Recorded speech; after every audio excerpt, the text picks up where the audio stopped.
Hello, everybody, and welcome to the Cricket Unfiltered podcast. I'm your host, Menas. I'm joined by Jelisa Apps from Network 10. Welcome. Thank you. Hello. And returning after an absence of over 3 years is Lachlan McKirdy from Code Sports. Welcome, Lachlan. My exile has finally ended. My non-compete clauses are all good. I'm finally back. Now, look, there's a reason you haven't been back. Now, you appeared at the end of 2019, and then this review popped up a couple of days later on Apple. And I think this is one of your friends, but we'll get there. 2 stars, Menzel needs to shut up. On the episode with Lockie, special guest, I counted 11 separate times Menzel spoke over the top of the guest. Menzel is obviously so narcissistic, he started a podcast merely to record and listen back to his own opinion. You ain't wrong.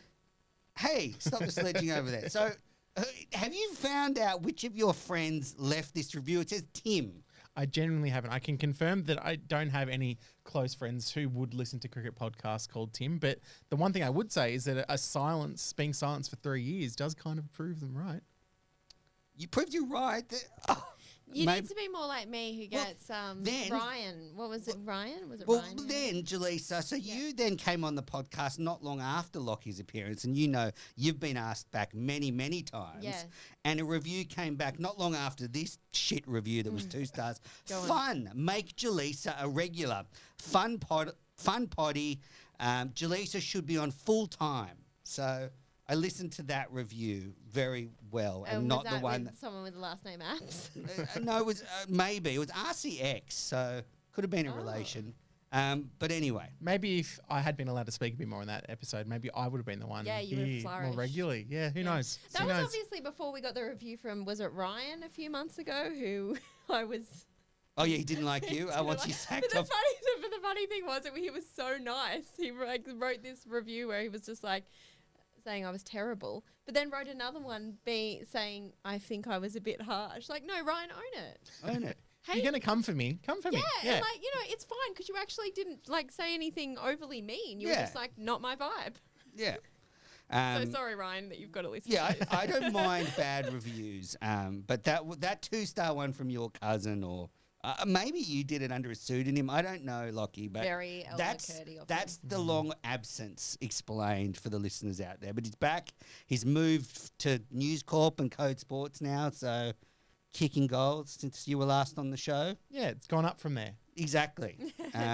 All right, let's get into the cricket headlines brought to you by Piccolo Podcasts. Well, all the build-up is around the Indian Test tour that is about to start, but one Usman Khawaja hasn't been let on the plane. His visa hasn't been processed. Now, do you two fine reporters have any mail on this? What's going on? No, but it happened back in 2011 as well. There was that hold-up. So I assume it's to do with the fact that he wasn't born in Australia, potentially. That there's the fact he was born in Pakistan is probably making it difficult. As far as I'm aware from sort of making a few calls and stuff today, that it's very much just a weird admin issue, that they're 100% confident that he should be on a plane, booked on a plane from Melbourne, I think, to Bengaluru, where the first test is tomorrow, Thursday.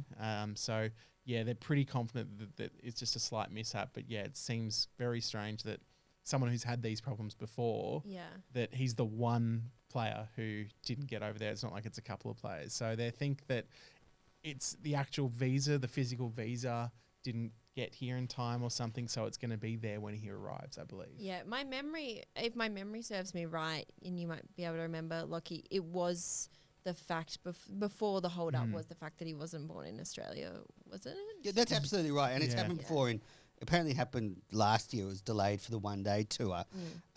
It would be a good way of knocking out one of our best batters, though, from the series. Don't give him a visa. Yeah. Well, it is interesting because obviously he's been part of 2 tours to India over there, but he didn't play in any of those games, I believe. So this is the first time he's really going to have a big role to play, and he's obviously spoken about how much he's looking forward to it. So yeah. At least he has a good, there's a long, it's February 9, so it's quite a long wait to be able to get that visa. So apparently Thursday he should be good to go. I hope so. Yeah. We need him. Yeah. He was part of the homework gate scandal, wasn't he? He was one of the 4 players that didn't do their homework Mickey Arthur and had to miss a test match. All right, I'm a bit annoyed about something. I'm a bit annoyed. What's new? Whoa. Cam Green Okay. can't bowl in the first test. And they're saying he's not even injured. They're just saying, well, he hasn't been bowling enough, so they're going to basically rest him from bowling. And I don't understand. Surely the fact that he hasn't been bowling, like he's back, everything should be feeling great. It's been resting. Surely he can bowl like 10 overs a day. Like, I don't isn't it overcautious? Well, it was interesting. Andrew McDonald, so I went out to their training on Sunday, and he was asked at that point, Cam Green actually had to see the surgeon the next day to be fully cleared off to say, yep, you're good to go. And he was asked the question that if he was told, you're not ready to bowl yet, is his batting enough to have him in the side? And Andrew McDonald said, yeah, his batting is why we have him in the side. His bowling is just a bonus if we need it. So I found that's a lie. I found that a really interesting thing to say because certainly it wasn't how I would have perceived why Cam Green is in the side. But he said he wasn't concerned. I mean, that's that classic coach building a player up. And but Steve Waugh used to come out and say, Langer's the best batter in the world just to But get him ultimately, going. they've picked him. What he's saying is true. They've picked him just on his batting if they're not going to have him bowl. Oh, absolutely, if he plays in the first test. Yeah. But I just, don't you think it's weird that a bowler would be out with a finger injury, so nothing to do with bowling? He's an all-rounder.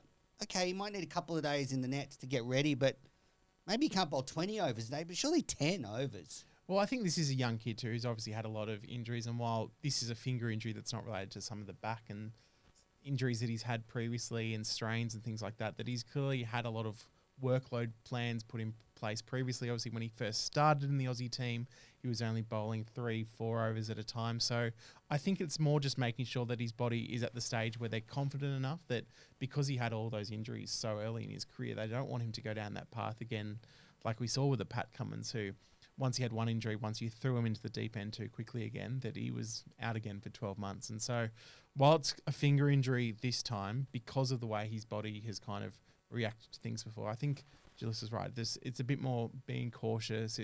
They're confident enough that if he was just a bowler and he couldn't do that, he wouldn't be in the team. I think it's that simple. But because of his really good batting ability that we've all sort of seen glimpses of, especially I think Sri Lanka was a great example where he kind of really took to the spin and kind of showed that he could sweep and get down on the one knee. Also cried his eyes out when he got out in the next test, for those that have seen the test. Yeah, he's shown enough that if he needs Which I to... like. I respect that. If he needs to bat at 5, 6, 7, whatever they choose and however deep they need to bat, that he can be there as an option. They're confident in that. I mean, he could be picked just on his fielding ability at gully alone, I think. Yeah, it's very interesting too, the contrast between that finger injury and also Mitchell Starc's finger injury, who was bowling. He looked fine on Sunday. Like, he looked like, well, why can't he play? And the reason that he can't play is purely because he has to leave the finger guard on, and you can't play with the finger guard for 8 weeks. And they said there's no way to speed up that because it's to guard against future injuries. It has to be that 8 weeks, which brings him to the second test. But because he's kept his workload up, McDonald said he'll be straight in. There's no problem. His workload has been just the same with the finger injury. Well, I think they should have done the same with Green. Anyway, I just think it's being overcautious. I mean, if we want to win in India, you got to take a risk. I mean, this is the final frontier. Like, he's a young kid. Just get out there and I'm do so it. sick of the words final frontier. Can I just say? I'm so sick of them. It's like we're about to get the big dance a Super lot. Bowl? The Super Bowl, yeah. Yeah. I don't know I why. won't call it again then. It just grates on me. Do either of you think not having a tour game before the first test is a big issue? No. No. Because what we saw them serve up in that tour game last time was just a green top, and it didn't even prepare them. So they had this time they were able to prepare in North Sydney with they were really praised, the curator there. I wish I could remember his name. Anyway, but he has been preparing a wicket for a few weeks now that they said was perfect for them to be able to prepare on. And as they had it on Sunday, it was an extremely humid, hot day. They got the perfect conditions to prepare on. India. And they will have, they'll be less fatigued at the end. So I don't think it really is, I think it's it's unconventional, but I don't think it's actually going to harm their chances. I think part of it for me is I would have liked to have seen them gone to India a bit earlier. Obviously, the Big Bash and certain rest requirements played into them only going, a bit over a week before. But I don't think the tour game was necessarily what they needed. But even if it was just training on pitches over there, playing warm-up games between themselves, I mean, an 8v8 where you got maybe bowlers, batters, things like that, I think that would have been beneficial. And that's obviously what they'll do in the next few days. So I think the first test will obviously be telling. I mean, we don't know what pitch it's going to be like yet, whether it's going to be like what we saw back in Steve Waugh's days when they won over there in 04, where it was quite good for pace bowling. They might do that, but I think they're going to be very different pitches to those days in terms of India know what works over there, spin-friendly pitches. So it's just about that experience and hoping that, especially having so many guys who were there 2013, there 2017, that they can kind of bring that experience and do well as a result. Yeah, I kind of agree with both of you. I don't think it's a huge issue. I would have liked to do a bit more preparation, like you were saying. I think in 2017, didn't they go somewhere like the UAE or somewhere on the way and spent like a week or two preparing in spin conditions? But I sort of think under this McDonald regime, they're not into training anyway. You know, that seems like they're just sort of chilling out a bit. So Player-led, yeah. It'll be really interesting to see how the training seems to be very relaxed at the moment and very much almost optional of how much you do and how you choose to train. I think it'll be really interesting if we start losing what that training starts to look like, because it's easy to do that kind of training when you're winning. Absolutely. When you lose 4-0 in India, you start pointing the finger at everybody. If you lose the first test Yeah. in England. People start dropping catches. Yeah. Well, he skipped training today. Maybe he should be here catching practice. Are you calling for another homework gate? Is that what's happening here? No, but no, not at all. I've said to Jelisa, I was really worried when Khawaja said at the SCG test, I love it. We haven't done a warm-up all summer. Okay, well, fine. I get this sort of new generation where it's, player-led. People have responsibility of their own performance. But I also think sometimes you need like a Langer figure just pushing you a bit. Oh, No, you don't.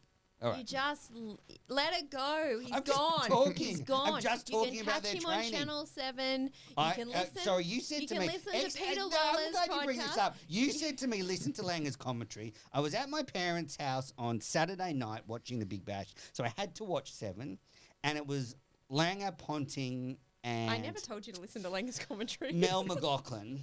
And no, you and Paul said I have to listen to Langer's commentary so I get over this sick obsession with him. And I think Paul listened. said that, and I agreed. Yeah, and I listened to the Sixers Scorchers game and 7, and I thought Langer and Ponting were fantastic. And they're at So the ground, which was made it even better. Exactly. Okay, But- when they're at the ground, yes. Anyone who goes to the ground and commentates, SEN does it. God bless. Well, yeah. Well, I mean, I want to talk Blessings. about that, but just want to say, Langer's a great commentator. Okay, good. Really Cool. enjoyed it. I didn't sit through the whole test summer. Maybe it got grading 5 days in a row. Are you a Langer commentary fan? I thought it was good. I thought there was some... Once we Or got... you just watch Fox because you're at News Corp? No, I think it's most of the time, especially when I'm home, because Australian internet can never be that reliable. I get 7's HD on a lot of the time just because I know the quality's going to be a lot better. Ponting is my Who are you employed? picture quality, like Okay. as in at home because of the internet. I'm making it clear. And the Channel 7 commentators are at the Okay, ground so that's as an well. NBN problem. Yeah, NBN problem. And I do think Ricky Ponting, because I grew up, he's one of my favourite players. He's Yeah. my favourite commentator. So especially when he's on, I do really enjoy it. But Langer, I think once we got past that sort of that first Windies test where it was like, oh, what's it going to be like? How's he going to interact with the players? Once he just got to commentate, I think he was a good addition. Yeah, he's a terrific fella. All right, back to the Indian tour. So we were talking about Cameron Green.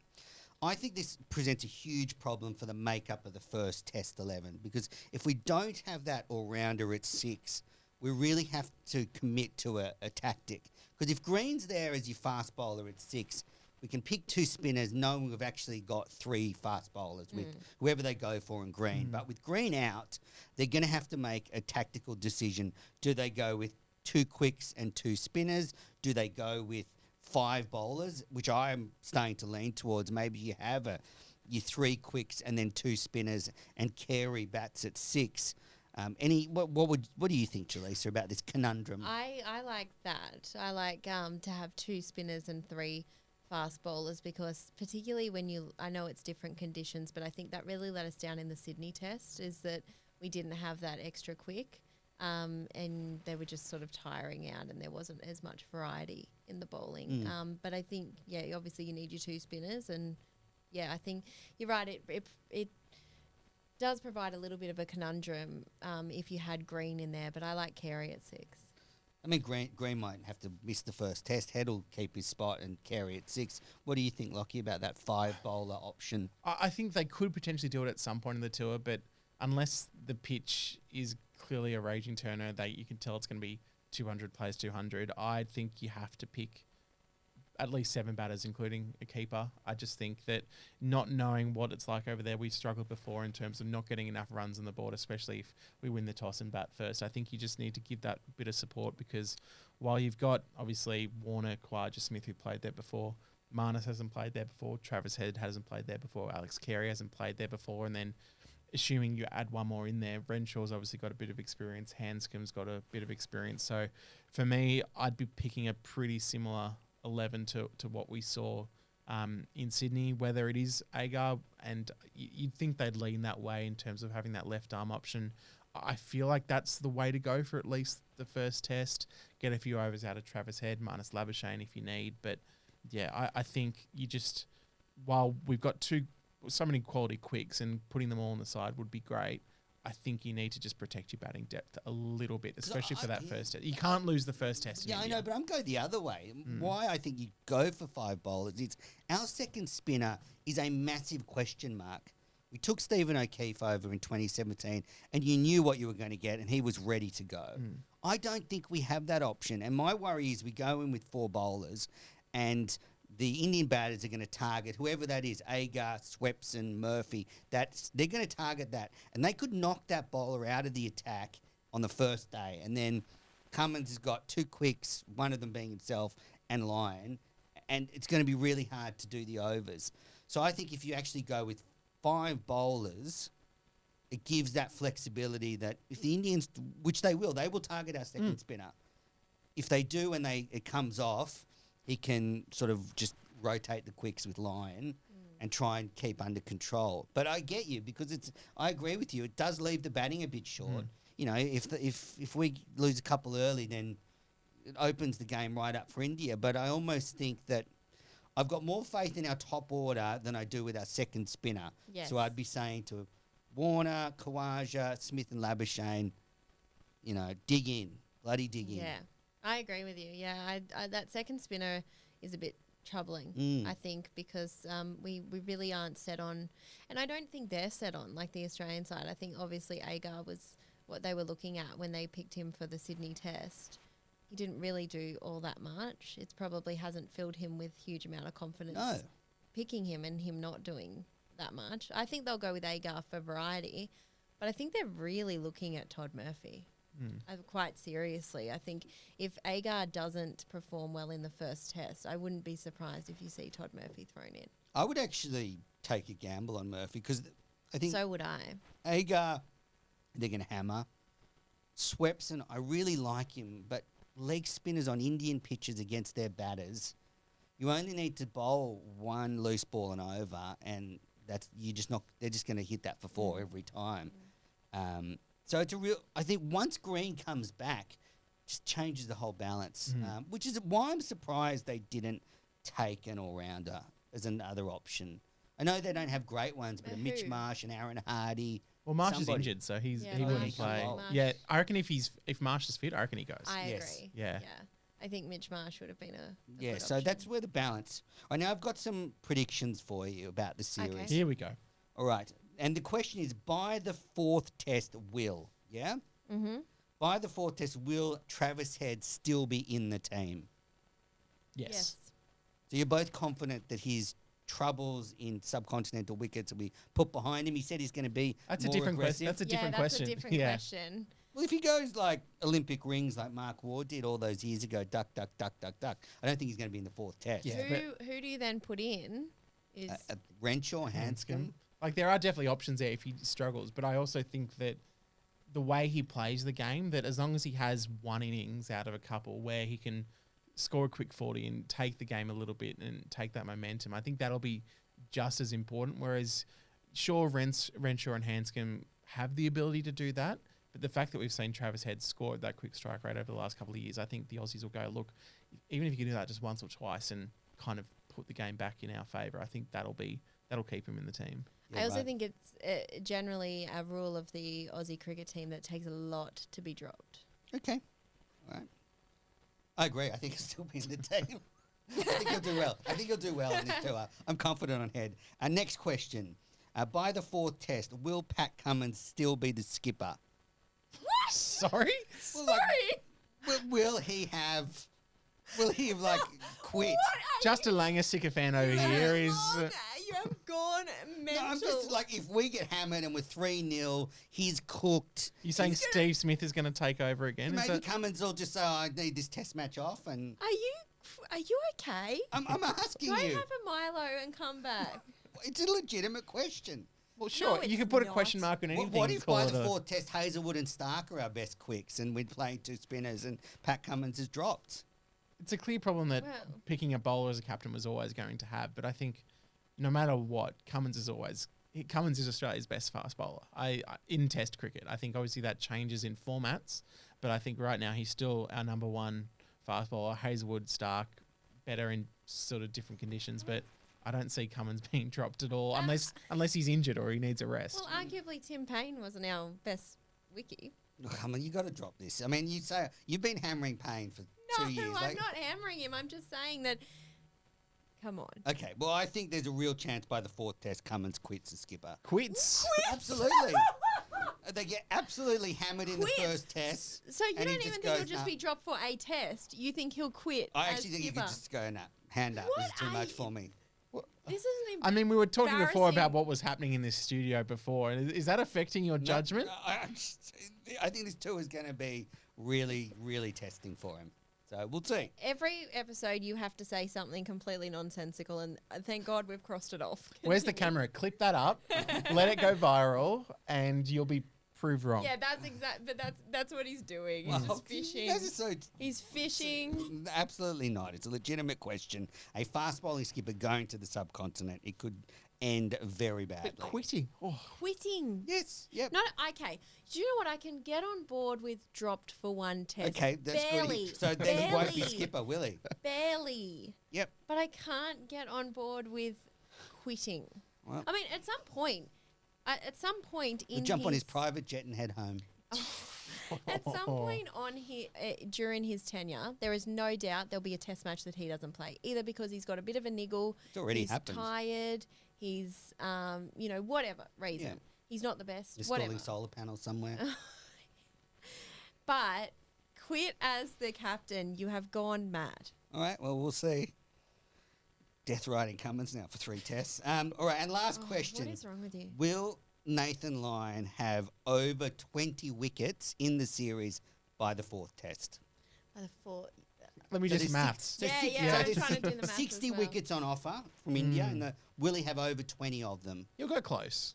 Yeah, I would think that for success, you'd want to think so. Yes. Okay, great. If Australia is to be successful, then he has to. I hope he does too. I don't think he'll have over 20 by then. I would love to be wrong about that.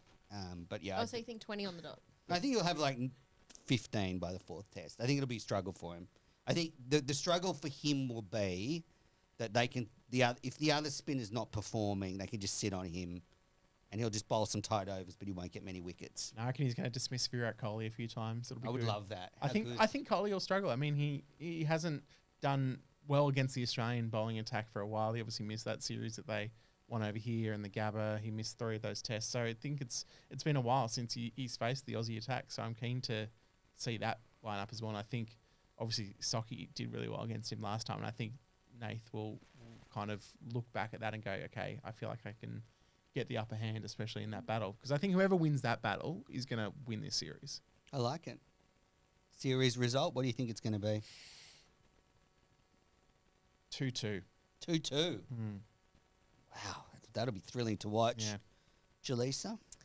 3-1 Who to? Australia. 3-1 Australia. So the final frontier will be conquered.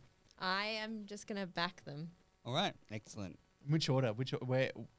Okay, now we're getting. All right, tell me your 2-2 then. Is it like 2-1 going into the last with Australia in the ascendancy and we cough up the last? No, I'm going to say 2-1 India leading. And going we win the last. Yeah, good. Yeah, that's Pat my Cummins drops himself for the last test match and we win. I How think good. play all 4 spinners. I yeah. think we win the first one. Yep. Same. I reckon we win the first one, we win the second, we drop the third. We Okay. win the fourth. All right. I'm going 4-0 India. I think we will really struggle. And There's a surprise, yeah. guys, I'm And Pat Cummins, huge fan. we will forget about him by the next episode. He will never be in the Australian Test He side won't again. make the Ashes squad, He is won't what we're make- hearing. He won't make Yeah. the Ashes. His career will Yeah, end in that's Ashes. Game of Thrones where the heads are on the stakes. It'll be like Cummins, McDonald. But anyway, I just think the thing with this series is I think Australia will be able to stay with India for the first couple of days in the test matches. But in the subcontinent, the matches speed up as they get further into the match. And we saw in 2017, actually, Australia stuck with India in pretty much all 4 tests, I think, apart from the last one, for most of the games. But then in those last 2 days, when the wickets really start to turn, the game speeds up, India will just shoot ahead. That's my fear. Yeah, and that's why, like Steve Smith's spoken about it before, they had a couple good, really important batting innings where they got to sort of 400, 450. But when you have those, you need to get to like 600, 650 to really set yourself the platform. So that's going to be key. Player of the series, Steve Smith. I agree. I think he's going to have a monster. I think he's going to have a massive, massive time Yep. over there. And he'll end as captain. Oh my God! And he'll, anyway, I think he will leave a lasting legacy over there. Okay. We will win. I can't wait for the first test when we win, and you're sitting there with your Pat Cummins doll, and you're just angry. And Well, if we win the first test, my 4-0 prediction is completely blown out of the water. brilliant. All right. So moving on from the Indian tour, there's been a lot of news in the Big Bash. So it's the finals time. There's only 3 teams left. We've got the Sixers and the Heat on Thursday night in Sydney. So a lot of you will be listening to this, and the Sixers would have already beaten the Heat and will be in the final against the Scorchers on Saturday night over at Optus Stadium. I sort of want to push back a bit on this, like, the Big Bash has been so good this year. Like, I think it's been notably better, but like now all the players are gone. Like, I think it's just going to have a really flat ending. Yes, to a certain degree. I mean, I think we have to stop and say it is a lot better than it has been for probably the last 3-4 years. That obviously crowds are back up, viewer numbers are up. And while there's a debate to be had about whether the actual quality of the games is up, the contest in each game is up. I think the contest and the quality across the board is a bit better, so we've seen some closer games. But yeah, I think the scheduling is clearly frustrating, that we've had this really cool crescendo where it's like Steve Smith's come in, Usman Khawaja's come in, the Heat have come out of nowhere, the strikers fell away, like all this stuff's happening, and then it's like, and for the biggest game of the season, none of them are going to be there. Yeah. And don't you think, and Jelisa, you probably see this in your reporting, that us as people plugged into the cricket world, we know exactly what's going on. But if you're just a fan, you just turn on and you're like, well, where's Khawaja, Labuschagne and Renshaw now? Like, you don't know. Like, it's just, I think it puts fans off. Yeah, to an extent. Although I think for the casual viewer, they don't even know. Like, they can watch the game tomorrow. They don't even know if it's a final. Yeah. I think it's just consumed very differently to other sports, where it's consumed almost as a singular game, like not in the context of a competition. Like, you sort of turn it on and you're like, oh, the Big Bash is on. This is, oh, the Heat one, cool. And then you're like, wow, that was an awesome finish. And then tomorrow you wake up and you can't remember who was even in the game, the casual viewer. So It was like red and green or something. yeah, exactly. And you're like, I remember I really enjoyed that last night. I don't know why. But do you think that, though? Because I think Yep. I think people will never forget what Steve Smith did. I think people will, that Khawaja innings of 94 at the showground, like, they're things that I think do stick in people's minds. Why you need the good players. Yeah, I agree. But I don't always think that people remember weeks later who it was against. Fair enough. So I think that probably in the context of, it's just very different to other sports where you view another sport in the context of a season, or you view a game in the context of a season, whereas you sort of just consume this as like dessert. It's like this little bite-sized little. So I don't necessarily think. I think it's actually opposite of what you were saying. I think it's more detrimental to cricket fans when these. We're arguing again already. I know. Didn't take long, did it? No. No. When these big names leave, I think it affects us more than it actually affects the casual viewer. I don't know, because I think when you're a casual viewer, like those big names jump out at you, and so you want to stay watching. All right. Well, I'm curious how this finishes. I mean, I'm very concerned about next year. And the other thing is the integrity of the competition. So the Heat It's Big Bash. Yeah, but the Heat with Khawaja, Renshaw, Labuschagne and Swepson are probably one of the better teams in the comp. But now that they've gone and they're playing in the second biggest game of the year, they're probably actually not in the top three best sides with that lineup. So I think it does, compromise that. I think there's another discussion to be had about how, obviously, the Scorchers and Sixers have had so much success, and like the Heat, as you said, they're in this game, but they won only 2 of their first 9 matches, and they went on a bit of a streak and made the finals. And there's so much that has happened, but at the end of the day, you've got Sydney and Perth, the Sixers and Perth, are so far above the rest of the competition in terms of quality. Even before Steve Smith came back for the Sixers, even before you had obviously Lance Morris and Ashton Agar and a few of those other guys come back for the Scorchers, that whether there needs to be a way to look at kind of equalising the playing field a little bit more, but at the same time, you have to go, the Sixers and Scorchers haven't done anything crazy. They've gone, let's have a core group of guys. The Sixers have got Enriquez, you got you got Silk, you've got Dan Hughes, who obviously hasn't played as much. You got Sean Abbott, you got Christian, you've got core guys who have been there for 6-7+ years. Same with the Scorchers.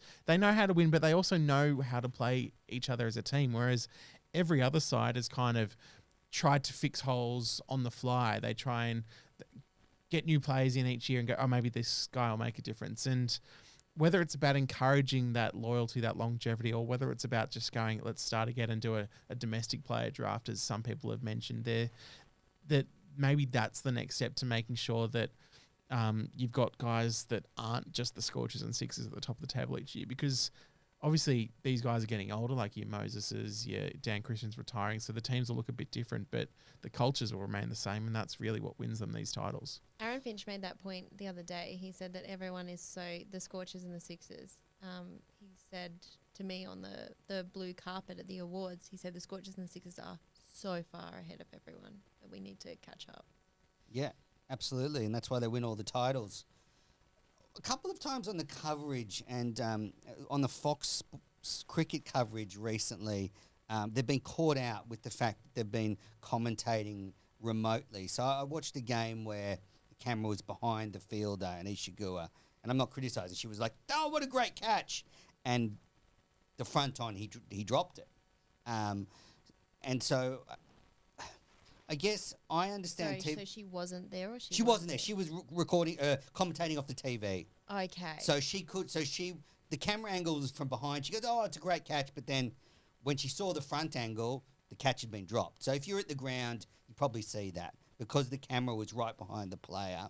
And it's happened a couple of times. There was a catch on the match on Sunday, I think, where, or the game on Saturday in Perth, where the camera just lost the ball, and so the commentators had no idea where the ball was. And I have a lot of sympathy for TV networks. It costs tens of thousands of dollars to actually put your commentators in the ground. But, I mean, when you two are watching, do you care if they're not there? Yeah, I think it does affect your experience a little bit, and we saw that what was the game when the coverage went out? You would remember the Gabba Ashes test. Yeah, it was the Ashes test when there was the blackout, and so anyone who wasn't at the game radio or anything, they couldn't. Yeah, that's what Barrett Sundaresh and our friend and Ian Healy just picked up the commentary from the ground. Yeah. So I think it does. It is a real blight when you can see that it's not that they're not at the ground. But in saying that, it doesn't cost tens of thousands, it costs hundreds of thousands, because you have to have not only the commentators, you have to have link trucks, you have to have tech guys, studios. You have to get those trucks to Perth. You get, like, it costs hundreds, and to actually make it sustainable to buy the Big Bash, you have to cut costs somewhere. Yeah, I think the preference is always going to be that as a viewer, you want your commentators at the ground. But I think as we sort of saw throughout COVID, that sure, there's the odd one that it kind of sticks out a bit more because it happens kind of rarely and you go, oh, that looks bad. But as we've seen over the last couple of years when there's been more remote calling and things like that because of not only borders being closed, but costs being cut to try and prioritise elsewhere, that for the most part it does work okay. But yeah, in an ideal world, yes, you've got commentators at every ground. I think Fox are going to some grounds in Sydney and Melbourne, but most of the other games they've been calling off the telly. So the Gabba, Adelaide, Perth, of course, Hobart, Tasmania. I agree with you, but I do think when you get to the finals, maybe you should think about sending a team. Like, I think Seven having a team there for the Scorchers Sixers game was noticeable. Yeah. So I would be disappointed if for the grand final at Optus Stadium this Saturday, Fox don't send a team. I'm sure they would for the grand final. Yeah. Yeah, you'd think they would. I mean, whether part of it was the proximity of all the games so close together, that because they've obviously got a core team and they know like specific Big Bash goals that are going to do better than others. So flying them Sydney, Perth, Melbourne, and they just thought, look, let's just do this one game that we know that we'll be getting back to Perth at some stage. They're either going to be back there this Thursday or they'll be back there Saturday. That they'll prioritise that one. Yeah, it's just what it is. What I get more angry about, sorry, Lockie. Go for it. You're going to get a review. You're going to get a review. Ryan's going to come back and have something else to politely. Tim, you'll bring back your suit. Oh, no, I thought Ryan was your... Yes, yeah, Ryan. Ryan. Yeah. Sorry, Ryan. You bring back your Sorry, pseudonym. Ryan and Tim. Yeah. Apologies. What I get more upset about with cricket coverage is the fact that back in the day, every media outlet used to fly to India. Lockie and I should be in India right now. Shouldn't we? Yeah, it'd be nice. But it isn't. It's done all off the coverage and it's done all off VNRs, which is video news releases that are done with questions from journos that are over there and filmed by Cricket Australia. And it's poorer coverage. Like, there's no doubt that the cricket landscape now it's poorer journalism because you're not around the team and you're not there to do your own stories. You have to take coverage and you have to take what other people are... and it's like that at every outlet. You just want to go to India for the cricket. No, but like it's like that at every outlet. So, like as far as I know, none of the TV stations are going over there. And only some of the newspapers or print media goes. And it's interesting, like it's a similar point that's happening with the Women's World Cup that's about to start. There's, I think, besides, cricket.com.au who've got Laura Jolly, great journalist, going over there. I think Melinda Farrell is going over there and working for some of the outlets. But there's no one's been able to send print journos over there, or TV at all. Yeah, and so Cricket Australia then has to go, okay, how do we make these games that are horrible times for Australia, like 4 a.m. and things like that, and make it accessible to make it work? That, it is just, I guess, the changing landscape now. Yeah. Everything's done remotely. It's really sad. They should send you to the Ashes, Jelisa. Well, I'll already be there. Yeah, and while you're there, you should be doing reports as well. For Cricket I'm there as a fan. Tax. What about my... I'm there for the tax deductions. What about my thoughts around you, recording into your phone for us, like reports from the ground? Oh, so now I'm good enough to record remotely? Yep. That's interesting. Yep. Well, no, these are not live. Oh, these are not live. You must have got in touch with the podcast who are able these to are not do live. that. These will be on voice Did they memo. give you tips? Voice memo, and then you just record like your take, and then I insert it in the podcast. And then yell at me about how it wasn't good enough. That'd be fantastic because it'll be no internet. It'll be straight in. Then you text it. All right. So moving on from the Big Bash, a lot of outstanding news for women's cricket in the last week. I think history has been made in unbelievable fashion. So, firstly, the Indian women's team won the very first under-19 T20 Women's World Cup. Yep. And The that Aussies choked it. Oh, look at the pain on only Lachlan thing McKirdy's is, so face. I was watching Australia got beaten by England in the semi-final, and I think England got to 97 or something? Or yeah, they were 6 for 40 odd. They scraped their way to, I think, 96, 97. Oh, and then the Aussies it was a good performance by the England bowlers, but the Aussies just threw their wickets away. It was so frustrating. It was like they had a spot in the final in their hands. I agree, but it's amazing in women's cricket, especially at that age. Like, if you get to 100, you're in the game. So I thought Australia probably let them off with the ball more than with the bat. But just for India to win that tournament, I mean, we'll get on to the women's IPL, but just you think about when the men's team won the T20 World Cup, what that did for the sport in that country. I mean, surely now India will just throw everything at women's cricket. I mean, they are. Oh, Yeah, we've They seen already are. We've seen the prices that have been going around for the so WPL. So they just sold their 5 women's IPL franchises, and they were bought for a total of 800 million Aussie dollars, or over 800 million Aussie dollars. That's, Incredible. some were more than others, and some of the I think Adani bought one, so that'll be fun for the players playing for them. But still, that's just incredible. It is, and I think that at that under-19 World Cup, you saw Shafali Verma was there as the captain. She got really emotional during the presentation, and it showed how much it has meant to this Indian team to know that they're part of this generation, that they're winning World Cups before the WPL, and now that they're going to be in a position where these under-19 kids are going to be the future of the WPL in terms of they're the ones who are going to be brought up in this first auction and become franchise players over the next however many years, that it's going to be scary to see what they can become with this amount of money behind them. And obviously we talk, and from an Australian lens, we focus on the life-changing amounts of money that some of our players are going to get. But I think the focus has to be on what this is going to do for Indian cricket. Agree. Yeah, I agree with all of that, and I worry about what it means for the WBBL. And it's such a double-edged sword, isn't it? Because you want to see, and let's be honest, Australia has been just so far ahead of the pack when it comes to women's cricket that something needs to be done to sort of invigorate those other sides. But it does worry me about what happens to the WBBL, and it was interesting to hear. I asked a couple of the female cricketers. And they said, well, we always hope that the WBBL, like, there's never has to be a choice, that you can always balance both. And I just thought to myself, I love that in theory, but I think one day there'll have to be a choice. And why wouldn't you choose a lot more money? Yeah, and it's not even the same as in if like the BCCI said you can't go, or it clashes with international cricket, like in the men's situation. It's also a lot of these women's players, it's a time thing, it'll be the Women's Premier League, then the 100, then the WBBL. That's sort of a pretty 6-month straight of solid cricket. So I guess that the fact that the rewards financially are better will hopefully keep more of them coming to the WBBL, but we'll have to keep pace with wages. Like and it'll that's be, going to quickly... I'll rest when the WBBL is on. Yeah, quickly. I think quickly that decision's going to have to come up.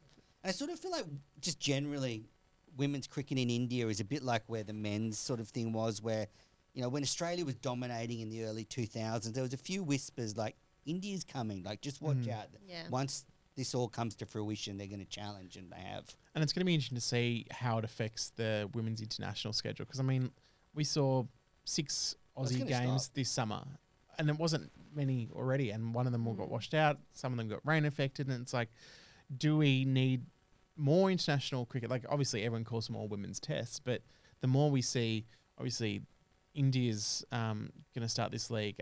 Pakistan's starting one later this year. There's going to be other countries starting leagues. That this is going to grow into a state where they go, okay, let's fit a small window for the internationals and then let them go earn their money, because it is the way that they're going to have. A lot of the current players have a lot smaller careers than the players that are going to come after them. So giving them that maximum amount of time to monetize their cricketing worth is going to be important to them, and that's understandable. Imagine Rachel Haynes. She's like, damn, just retired. Yeah. So the Women's Premier League, they're going to have 90 players, 5 squads of 18. 30 of those players will be overseas players.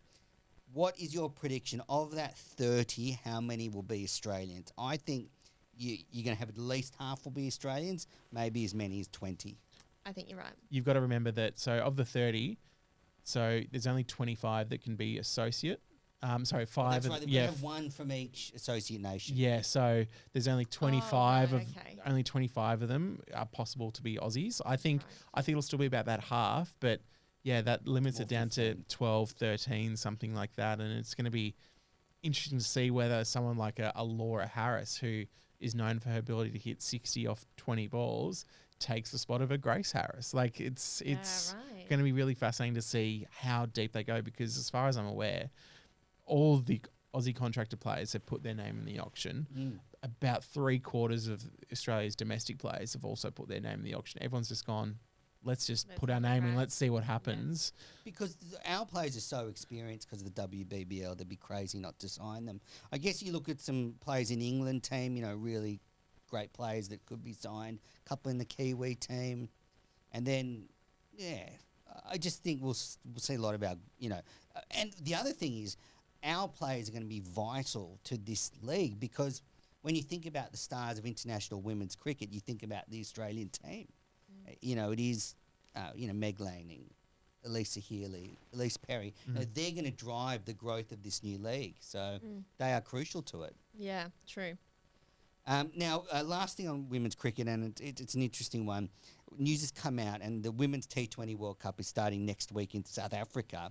And the captain of the host nation, Dane van Niekerk, has been dropped effectively because she failed a 2 kilometre time trial.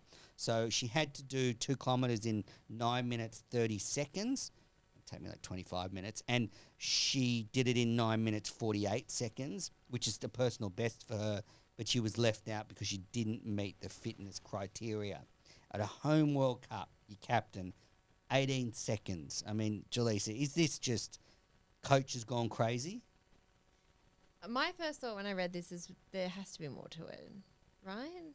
Well, I think the ongoing issue is that there's been an issue with fitness around the South African team. I think this issue happened with Lizelle Lee, who was dropped from a team for not being fit enough. And I think this has been an ongoing issue where they're trying to get their players fitter. So I think, you know... I think to drop somebody from a side, sure, is there maybe So personality? she is coming back from quite a long-term injury. She hasn't played for quite a while, but when she left the team, before she got injured, she was the captain. So Yeah. she's the leader of this side. Obviously, her partner is there as well. Arizona Cap. Yeah, so Both been on this show. both integral parts of this South African side at a home World Cup. You'd think that leadership factor would kind of Yeah. count for a bit more. I mean, It's not like she missed it by March. No. And Like and how much running are you doing during a T20 game? Exactly, Sure, but- you're fielding a bit, but you could, And how as much Socky has proved, he can hide it fine leg. He Yeah, can make him pull a calf injury whenever he wants. yeah. Fidoza Munda has reported that she's lost 10 kilos since the 100 last year, so she's a lot fitter than she was back then after that, you know, injured and not... So I just think I probably... think this is a very weird test to have in cricket. Yes, and I don't mind. I just think, you know, when you're looking at 18 seconds, surely, like, you can just sort of get that through on paperwork and go, well, it's in, like, you know, there's a 5%. Like, it's, you know, it's 18 seconds Yeah, over. It's, not, yeah. it's like, what, you know, 10% will be 95 seconds they- over. So, you know, the margin is so small, you could just go, well, that was close enough. I think the other side of the coin, which I don't necessarily agree with, but there are big problems in South African cricket we've seen with both the men's and women's side of things. And especially with the women's side, it feels like they've been underperforming for quite a while, and they want to usher through this new era of change. And Professionalism. exactly. And you've got someone like a Laura Vulvart, who is an incredible batter. We've seen a lot of her here in Australia, and just needs a bit more time to show her ability. But you look at the players who have been their standouts, like Lizelle Lee, like you mentioned, she won ICC awards and within 12 months was gone from the side. We got Shabnam Ismail, who's on the other side of 30, same with Marizanne Karp and Dane van Niekerk, that this is the side that if they wanted to shake up their home World Cup, they needed this experience. And Dane van Niekerk is the one you want there to do it. Yeah, so I have a lot of sympathy for her. You know, I feel terrible for yeah, her. I sort of thought, okay, well, if you're the captain, just make sure you do it under 9:30 to set the example. But I don't know. But maybe you thought you were. Like, it's not that many seconds. No, that's what I'm Like, saying. it's not like she 18 missed seconds. it by minutes. Yeah. Like, So, I mean, South Africa seem to find ways to just sabotage their World Cup campaigns. You know, I'm not going to go through them all, but it's a history littered with failure, and I hope this is another one. The thing I don't mind, we'll get on that in a second. The thing I don't I mind want is that Australia to win. if if it's something in terms of going, okay, let's set a new standard for the young players coming through, that for under 18, under 19s, if you want to get into the team, let's have a better fitness regime or something like that. If that's what you want to do as a cricket board, sure, that's fine. But it's hard to then hold those same players who have been performing for over 10 years to a standard that you're just suddenly putting in. I think that's where apparently the problem time comes in. was lowered recently. It used to be 10 minutes, and they made it 30 seconds faster. So How many cracks did she have at it either? Like, I don't know, but I hope she, like, surely if you're 18 seconds, you'd go, give it another crack tomorrow. yeah. Do some carb loading. Oh, look, 9:28 got written down. Yeah. Um, I think I stopped the stopwatch. is this the too same soon. guy that handled like the Warner captaincy thing? Handled this issue? All right. So moving on from women's cricket, the T20 World Cup starts next week. Australia going for a three-peat. So fingers crossed they do that. Our last cricket headline is, well, I'll read Lockie's tweet out from Monday night. Steve Smith wins his 4th Allan Border medal. 1,547 runs across all formats at an average of 55.25. So Smith was the Allan Border medalist. Beth Mooney was the Belinda Clark Award winner. The Shane Warne Men's Test Player of the Year was Usman Khawaja, the worst speech of the night. Women's ODI Player of the Year, Beth Mooney. Speaking of people who love their own voice, Khawaja's, talk about narcissists, he can join my club. Men's ODI Player of the Year, David Warner. I'm not going to read them all out, but they're the main ones. Why didn't you like his speech? Oh, it just went on and on and on. He thinks he's so entertaining. Because he didn't get invited, so he wanted to be in the room. and, yeah. Savage. Yeah, I did win the Allan Border medal, so I'm annoyed. But he was entertaining. He was fine. I just think it went on too long. He thinks Because Steve Smith went absolutely off. well.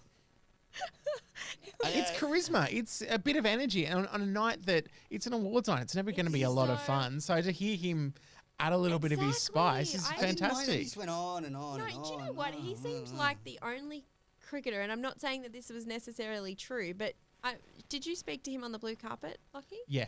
Don't you think he seemed genuinely excited to be there? He did, and that was the other thing, that he's had the most incredible 12 months. He's back in the Australian Test side. He has scored a bucket load of runs. He knew he was going to win this award. That's why he was so happy. And that's why he's like, because he genuinely thought his Australian career was over when he wasn't getting back in the side. So to be back and to actually be in the moment and winning these awards, I think it was a big deal for him. Yeah, he just seemed super excited on the blue carpet, which it just brought a really good energy and vibe, because we know some of them, we know David Warner was saying that he would have preferred not to attend, which I totally can understand where he's coming from, but they have to attend. But I thought Usman, genuinely, he was vibing. He was like, yeah, I'm happy to be here. He had a great crack at David Warner down in the print end where he was like, oh, look, everyone, David Warner showed up, and it was just fantastic. It was just, he was in good spirits from the get-go. We actually jumped in on, Channel 9 and I jumped in on another interview because we were interviewing Aaron Finch, and then he came past.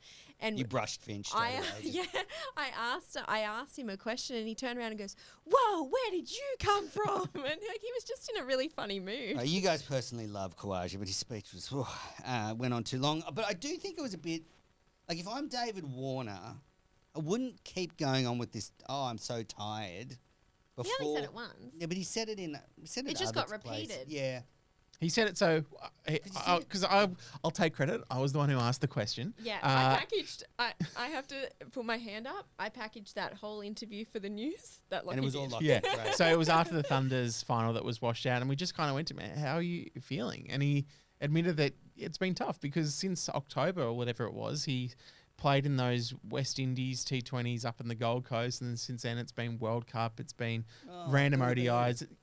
International cricketer plays cricket. It's just so because someone earns a certain amount of money doesn't mean they should mention his money. I didn't mention his money. And just because you want their job doesn't mean people don't get tired of doing it. And aren't allowed to spend time with their family and have a rest.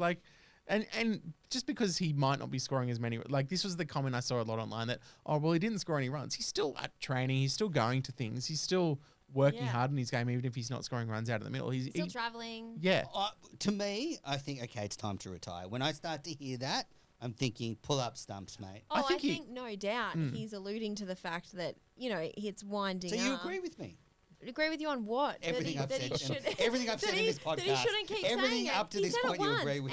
But I did find it interesting that Lockie's question was not anything about the awards, but he worked the awards straight in there, didn't he? Yeah, because his thing was that you have Zampa, you had Stoinis who were playing over in the UAE in the ILT20. It was kind of like, it was a bit weird that they're allowed to go play in that tournament, but we still have to go to the event. And that was the thing. It was just like, he wanted the night off. He But wanted I an get extra it, night though. with his kids before going off to play Well, for what his if you do country if for you a nick month. Copley? So Warner says, I don't want to go. Okay, mate, have the night off. Cummins, well, I don't want to go either because I want to spend it with my newborn. Okay, Cummins is not there. Oh, Smith, oh, no, I can't go Well, I either. don't know. Make your All- awards more All of a interesting. sudden, I it's didn't like stay. Dan Hughes, like walking We the need more red people like carpet. Khawaja to make the awards interesting, and then Yeah, you want to go. Exactly. Yeah. I didn't stay. I did my life cross and I got out. Of And you it. said you didn't watch it. So No, I did watch it. You said to me, I messaged you. When you messaged me, I wasn't watching Okay. it, but I watched the end of All right, it. I okay. watched Khawaja, I watched Just Steve checking- Smith, just and I watched Beth fact-checking Mooney. your opinions. I love watching the Allan Border Medal, or actually it's the Cricket Awards night, sorry. But because it's just the worst television ever. But and it's just the best. It's like it's sport every year to find out what's going to be the bad bit. But I actually thought like this year was kind of funny. Like they had Lanning and Cummins. Sort Oh, of, that was hilarious. and they tried to like it was like the Emmys or the Golden Globes or the Oscars. Will script a funny little back and forth Yeah. between them. This happened at the NRL Awards night as And well. it's just like, well, these two are cricketers. They're not actors. They can't read off an order cue. And I thought they did it well because they just laughed and made fun of themselves. But it's a great sport just watching what is going to be the disaster every time. The best moment of the night was the young girl who won the Woolworths Blast Cricketer yes. of the Year. And I didn't see this. so Alyssa Healy was there going, and you're going to announce the Woolworths Blast Cricketer of the Year.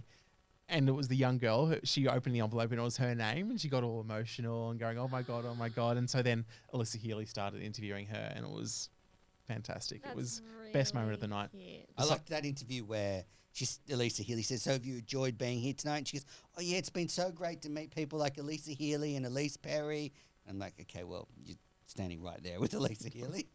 Probably didn't know who she was. I think she probably did. Yeah. She walked the carpet with Jess Jonathan as well. Yeah. Jess Jonathan was her favourite cricketer, which I love that Jess was getting some respect in that sense. Yeah. I don't feel strongly about any of the awards, but I know you, before we started recording, you mentioned, Lockie, that you thought David Warner shouldn't have been given the men's ODI Player of the Year. Yeah, I think obviously he, similar to the Test series against South Africa where he won Player of the Series, he did enough to obviously get the votes. That is from what CA told me, that he was actually tied with Steve Smith for that award, but because Warner had more games where he polled 3 votes, he won the award. Good facts there, thank you. Yeah, was he the best ODI cricketer this year for Australia? I don't think so. I think you can make arguments. I think Travis Head, the fact that he obviously scored a century against England, he scored centuries, I think it was in Pakistan in those ODIs. For me, Zampa's the one that he wasn't even in the top 3 yet. He got nominated for the ICC ODI Player of the Year. So that was a kind of a bizarre one for me, and it kind of shows that these awards will always kind of be dominated by the batters, I guess, because the runs. Which is like ODIs. I don't think anyone cares. Yes. I'm not going to get too worked up about it. But I appreciate your But assessment. I think Warner won just by playing a lot. Like he was in a lot of teams. All right, So he needs a rest, is what you're saying. You've No, worried he me. doesn't need Yeah. a rest. Oh. He should be boosted by winning the trophy. I didn't like it. All right, so that is the cricket headlines. We're coming to the end of the show. We've got some quick listener questions, and then we've got Can't Let It Go. First listener question from Pritam. It would be nice if the topic of conversation revolves around the Border Gavaskar Trophy for us overseas listeners. Congrats on 10 years of podcasting. Pritam, that's a statement, not a question. And yes, most of the show was about the Indian tour. He's just been Well, so it's just- nice and congratulated and also, you. Pritam, can I just say thank you for so much for your He's a engagement. great guy. Your engagement with the show over the years and your lovely, kind words and messages and opinions. I always Absolutely. love reading them. Agree. Speaking of fantastic, I like reading them a lot more than I do like sitting here with Menace sometimes. fantastic supporters, Martin Lawrence. Oh, Martin. By the time you record next week, the first test will probably be underway. Who do you think will partner, Nathan Lyon, in the spin bowling department for the first test? Quick answers. Who do you think will be the second spinner? First test? Yes. Ashton Agar. Agar, second test, Murphy. Great. I'm going to go. Thanks, Martin. I'm going to go. I'm going to go Agar as well. I think they'll. I wouldn't pick him, but I think you're right. I think they'll go with him. Mitchell Hall. Does the Big Bash need any tinkering? Are all you happy with the current format and strategy? Well, we could be here for hours, Mitchell. How long have you got, Mitchell? Yeah. Yes. But look, I think generally shortening the tournament has been a good thing. I'm not particularly happy with the new finals format where the leader of the table at the end of the regular season is going to go straight through to the grand final, so they would only need to win one knockout game to win the title. I don't like that, but I like the shortened tournament. Yeah, I think there's definitely changes that need to be made. I mean, everyone besides Greg Shippard seems to be in favour of bringing next season down to 10 games as well. I'm not in favour of that. Oh, okay. So you and Greg Shippard? Yep. Okay, go on. Oh, I just think that it's a quick. People think that it's just going to solve all the problems of the Big Bash, and I can't understand why people want less cricket. Okay. Fair enough. I think, yeah, there's going to be key things in terms of player availability with the test next year, international players, competitions from growing South Africa, UAE leagues. I think there's a lot more that needs to be done because they can't just sit on their laurels. I agree. I agree with Lockie, and I get where you're coming from, Jelisa, but I just think shortening it means they've got a lot more flexibility with like scheduling and fixturing and dates. Everyone says that shortening is going to mean that players are available. It doesn't necessarily, because if it means that regardless of whether you shorten it, it's where it falls in the window of other tournaments. But I think the key thing for a lot of players is if you shorten it, you can maybe cut 2 weeks off the tournament, and that's a lot more attractive for overseas players. Come here for like 4 weeks, play the whole tournament. You know, Australia's a great place to spend summer, and they can sell that. So and the games have a bit more value then in terms of there's less games that might not mean anything, dead Basically, rubbers and... Can I just say something that I want to change? Yes. That I thought actually... Is it cricket related or just anything? just about you. About me? No, not about you. But it was actually something that you came up with, which was this like wildly radical idea, but I actually loved it. You said in a few episodes ago that you think the coach should just be able to hook the batter. Yeah, absolutely. I think that's so funny, and I would love it. And I think Well, the X Factor, they trialled it, and the X Factor didn't work. So Yeah, no, but Mena's idea was that if your batter's like going too slow or just not contributing, that you just go, you're out. I mean, technically, you could retire them. I mean, it's in the rules of the game. Sixers strikers semi-final. I think it needs a fancy name and a graphic. Jordan Silk on his dodgy hamstring. Like Shippard running out with a red card. Yeah. And you're pointing at like Jordan Silk. It needs too many theatre dot behind balls. it. Get off. Like technically, you could do it, but it needs a theatrical name and graphic, and then people will do it. I want someone to be timed out so we get the new rule where you get to have a free bowl at the stumps. That's what we need. Oh, yeah. Because we haven't seen it yet. No one's been too slow out to the crease. Well, Stoinis was, but he got away with it. That's true. All right, and next question. Sorry, David Finn. What is your prediction of the India series and the Ashes? He predicts, David, 2-1 in India for Australia and 4-1 in England for Australia. We've done our Indian predictions. Look, these Ashes predictions are very early, David, so you cannot hold them, especially not me. Lockie, what's yours? Ashes. Early, it's speculative, because we don't know who's like playing. 2-1 to Australia. We'll like it. I think we'll obliterate England in the Ashes. All right, so like 3-1 or 4-0 or... Yeah. Okay, I don't think that England will get a game off us. Wow. Yeah. Ron Ball beats Baz Ball. That's the headline. I think it'll be sort of 2-2 again, like last Ashes 2019. I think they're a really good team, and we're a really good team, and it'll be close. I predict severe rain day one of Headingley, because that's the one I've got. And Cummins won't ever be there. That's the one I've got tickets to. He's left out. Sorry? Oh, it'll rain when you're there? It'll rain day one of Headingley, because that's what I've got tickets to. I went to Headingley once and there was a whole game rained out. Yeah. In the what? They'll make good voice memos then. You'll have a lot to talk about. Nice. Yeah. Absolutely. Be good. Structured my whole trip around this, but yes. Okay, last question. Archisman. Oh, we've answered this question. So he's just asked about the Indian tour and should we have had more preparation. So, Archisman, go back. We had a good discussion about Well, the Australia's... chances are if he's got up to this... If you haven't, go have another listen. Repeat. Yeah. Yes. It's good for the clear your cache on your phone and play it again, because that's good for our Please. Our listing stats. That is all the listener questions. Now it's Can't Let It Go. All right, it's Can't Let It Go. That little bit of cricket news you just can't let go through to Alex Carey behind the stumps. Jelisa, what's your Can't Let It Go? Well, I don't know if it's a strictly can't let it go, but it's just a general feeling that I have. Ooh, like this. It's on our mate Steve O'Keefe, which you and I are a big fan of.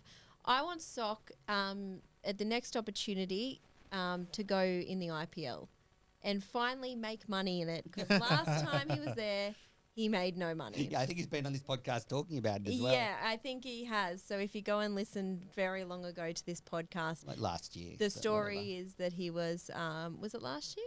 I think he was on last year. He was in Studio 3. Yeah, I don't think he Litchfield. told it then, did he? Well, I've heard it so many times. But basically he goes... Sorry, it's your story. Well, he went over and he was only paid like something like $12,000 or something, and he ran up the service on his Room service. Beyond his wage. Yeah, I think he was like paid 20, signed for 20, then the club folded, so they only had to pay him like 60% of it. Yeah. And then it ended up he lost money. I've actually asked Sock about like why he doesn't go for more overseas leagues. I actually think he could make a decent amount of money next time. Yeah, but he says like they don't want him. Like there's a lot of spinners he can't field, he can't bat. You know, like he's not in demand. Even though he's such a good bowler, his skill set can be probably used from local players.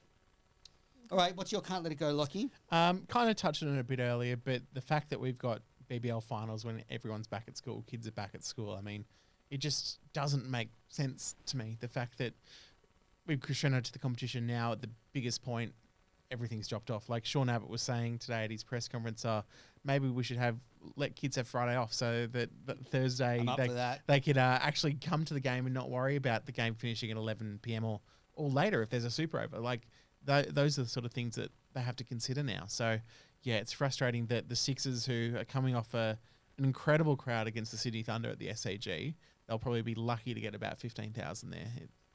And as well, what annoys me is, so the first ball is due at around 7:15, which means it'll finish at 10:30. So if you've got young kids, that's too late to go to bed on a school night. I would go, well, first ball should be 6:30 after the news, and at least the kids can watch most of the game at home. And then there's that trade-off of, will people get home from work in time for the start of the game? Yeah, it's all solved if you do it during school holidays and get it overdone.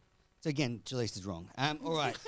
My Can't Let It Go is, so Nat and Catherine Sciver-Brunt, so Nat Sciver and Catherine Brunt, two England international cricketers, are married and now will be wearing their married name on their shirt. So it'll be, there'll be two Sciver-Brunts on the cricket field. And I think that's great. I think that, it's not often talked about how many married couples there are in teams, but I think it's beautiful that they're embraced, like they're wearing the same name. And I love it. They'll have to be more specific when they go bowler's name. Yeah. Yes. N Sciver-Brunt Yeah. or That's it. K Sciver-Brunt. What about Tom Rogers and Tom Rogers in the Big Bash? Or when one got the other out, beautiful. It's very hard when I know you hate Supercoach, and I think it's a News Corp thing that you're. I worked for News Corp. I really liked them. Why, yeah. I liked them.